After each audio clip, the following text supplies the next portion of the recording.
It's interesting that National Public Radio and other news organizations ban their journalists from attending here out of fear that something political might be said. The amount of political content here has been infinitesimal. And as we listen to Jon Stewart and Steven Colbert debate each other behind me, they took note a few moments ago of what the news organizations have done and stuck it to them.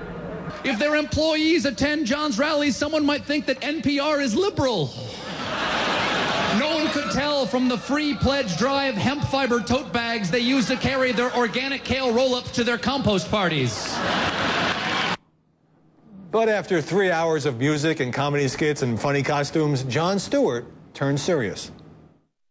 The country's 24-hour Politico pundit perpetual panic conflictinator did not cause our problems. But its existence makes solving them that much harder. If we amplify everything, we hear nothing. And joining us now is a woman who played a key role in that rally, the founder of the Huffington Post, Arianna Huffington. Welcome. We'll get to your role in just a moment, but there was a lot of chatter before this rally about this was risky for Jon Stewart, and wouldn't he be taking himself too seriously? Did that happen? Not at all. I think the rally was a higher wire act, as anything that involves satire is over 3 hours. But I think they really pulled it off magnificently. Both the comedy, both the serious part, especially at the end. And the message at the end is incredibly important. What he said, that what we in the media tend to cover, and cover all together, you know, whether it's Balloon Boy or Reverend Jones burning the Quran, at the expense of other things that are happening around the country, where we put our magnifying glass, as he put it, is incredibly important. The use of the term the media as the immunity system of democracy, in a way, dates back to Jefferson. That's how the founding fathers saw it. I understand there was no cable TV then. I want to come back to that, but first I want to ask you about your role. And of course, the Huffington Post gave a huge headline to this rally. Why did you put roughly $250,000 of your company's money into providing buses for 10,000 people to come down here from New York? Well, that actually was just a decision made in a moment of irrational exuberance when I was on the Jon Stewart rally, the Jon Stewart show, talking about the rally. And he was so you were sucking up to him by offering to help get him. No, he was just talking about the logistical difficulties of getting people there. And I said, oh, you know what, we'll provide buses. Anybody who comes to our offices, we'll get them there, thinking there would be a few dozen people. Then we put up a sign-up sheet, and 10,000 people ended up being on over 200 buses. But it was just amazing how the fact that they were there, even though they had flown from other parts of the country. One of them had flown from Washington to get on a bus in New York to get to the rally. Said something. Because he wanted to hang out with you? Not at all.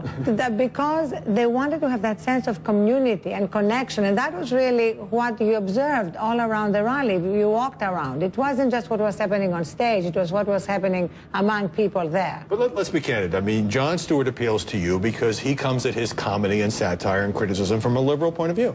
Well, actually, if you watch his interview with the president, that was a tough interview. We're going to play that later. But it exposed the Achilles heels of the president. That's not a cheerleader interviewing the president. Well, no, but it was somebody, he came off as a disappointed liberal. But let's leave that interview aside. When I see clips of The Daily Show on the Huffington Post, it's often skewering Republican targets. You like that? Well, that's not at all, actually, what makes Jon Stewart special. What makes him and Colbert special is the fact that they use satire to speak truth to power. Whether that power is liberal, conservative, in the media, in politics, that's where their power comes from. And people who continue to see it as a sort of left-leaning show are completely missing its appeal. All right, I think I disagree on that. But before that final serious oration by Jon Stewart, in order to make the point about the media, he and Colbert played some clips of, well, let me just show it, played some clips of some well-known personalities popping off on cable news. Progressivism is a cancer. The Republican Party has gone completely brain dead. The far left does not want the USA to defeat terrorism. The Republicans want you to die quickly if you get sick. The left believes Americans are stupid. Republicans lie. In Scott Brown, we have an irresponsible, homophobic, racist, reactionary, ex-new model. A Hollywood liberal is a Learjet limousine liberal that wants to tax everybody and be generous with everybody else's money. So Stewart makes this impassioned plea against what we just saw. Now, aren't you part of that world? Don't you go on these liberal shows and bash Republicans? Oh, you can go on shows and disagree with Republicans or disagree with Democrats, and I do both.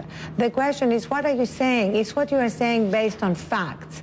However passionately you may express it, is it based on facts? That is really the key distinction that we need to make. And also in the process, are you disagreeing with your opponents or are you demonizing them?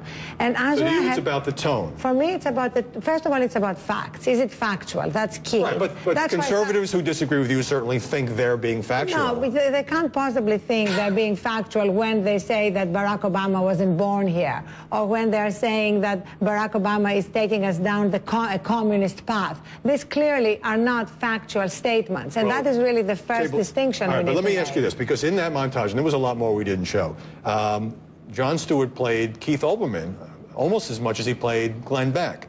You go on Olbermann's show pretty regularly. Do you think he's part of the problem? Well, Keith Olbermann actually apologized for that statement. For that particular one, for that particular statement. Have you ever seen anybody apologize, except maybe Glenn Beck when he called the president a racist? Well, that took him a while. But it took him a while to apologize. But so do you agree with Jon Stewart that Keith Olbermann and Ed Schultz of MSNBC are part of the problem as much as O'Reilly and Beck and Hannity on Fox? Definitely not as much of the problem. I mean, have they exaggerated? Yes, they would admit it themselves. But the constant barrage of misinformation being put out by Glenn Beck, by O'Reilly, by Hannity is just monumental. I mean, this is a factual record that has been compiled of what they're saying. Olbermann tweeted yesterday that Jon Stewart had jumped the shark. He said that, you know, basically MSNBC was needed because otherwise you have Fox one-sidedness, which he says led to the Iraq War. But Stewart seems to be blaming both sides. You, sitting here with me, seem to be saying Fox is the problem. No, I'm not saying at all that Fox is the problem.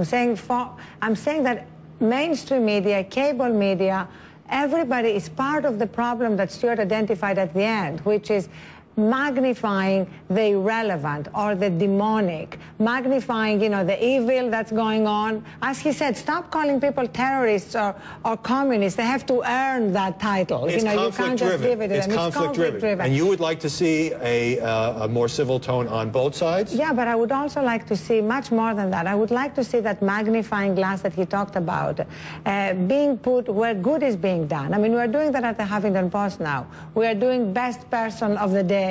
We are doing an interactive map where people can put stars on what is being done around the country that's creating jobs, that's helping each other. You know, we're not doing that. We're constantly emphasizing what separates us rather than what unites us. A word of advice for journalism which does too often focus on the negative. Arianna Huffington, thanks for stopping by this morning.